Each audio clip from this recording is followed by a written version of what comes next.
The following is an Ideas Agency video produced by the Media Design course at Sapporo City University's Design Department. Episode 3.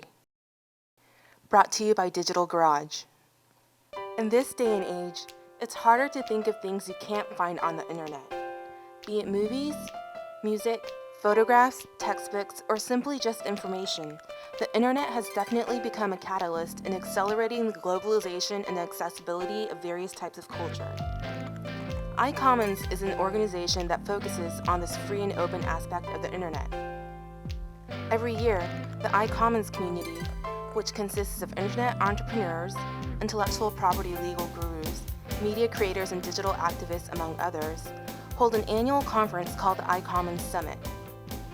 The iCommons Summit is a conference that provides a forum for these leaders, innovators, artists, and creators to gather together and discuss the future of free culture on the internet and the potential of unlocking digital copyrights via Creative Commons licenses.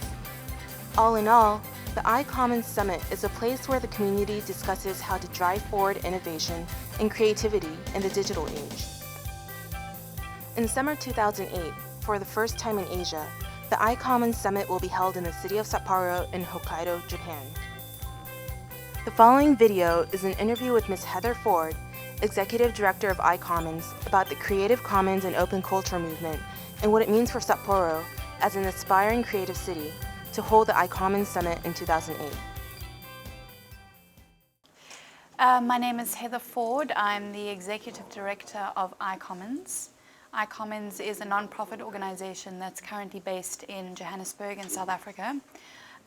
We're an organization that runs once a year an annual iCommons Summit. And that summit is really to bring together about 300 to 400 people from around the world that are working on the ideas of free culture. Well, I think one of the main ideas that iCommons and Creative Commons is trying to grapple with is the concept of how to encourage or support innovation and innovative economies.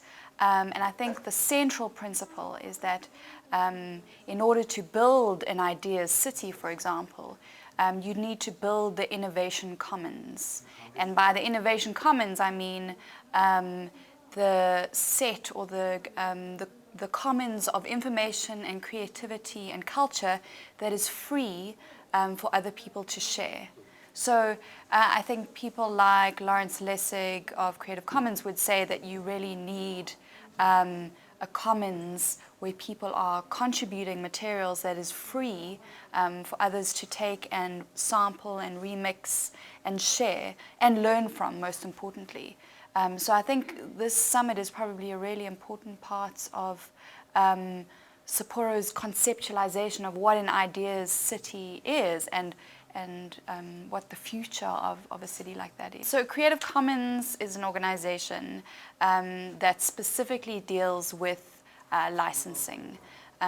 They have developed a set of licenses, copyright licenses, that enable people to copy and share the work of those who have marked their work as free to share.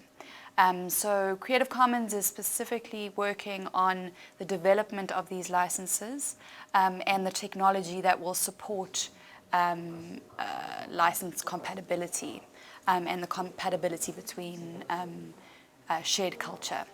And what iCommons' goal is really to build on the work of the great work of Creative Commons around the world, to run this annual event and to get people to start sharing ideas about how to build a free culture that's beyond just the license. So the license is a very important part of that, but how do we engage creators, business people, how do we engage engineers, and other types of people who are involved in this free sharing of culture in other ways, and to have a platform for us to discuss and debate the licenses, but in a broader context.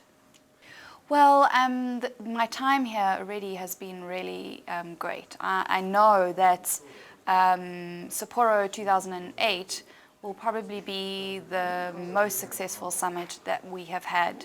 And that's mostly because of the people that are already committed and involved in the summit. So we've been meeting over the past few weeks with businesses. Sapporo City has been incredible in supporting this venture.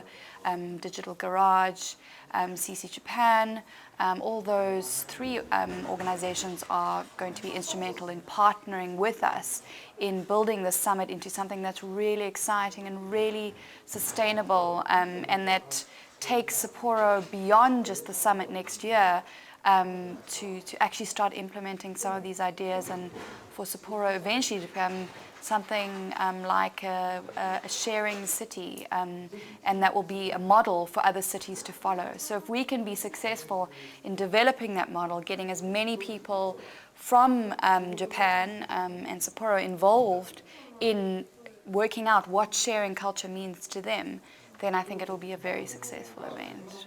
Well, we're expecting that we'll probably have the usual amount of about 300 people, but the new thing that we're bringing to the summit next year is that we want as many people locally to be involved in the summit. So we're going to be having a new track called Learn, and that's going to be for people that are new to the movement, new to Creative Commons, new to the ideas of free culture and peer production, who want to investigate and learn about how this relates to the work and the creativity that they're involved with. So we're hoping that the 300 number actually doubles next year. This is really a movement that is driven by young people, driven by people who want to learn and to innovate and to be pioneers in their society. So we welcome everyone, especially students. Thank you very much, Ms. Ford. Thank you, Nui-san.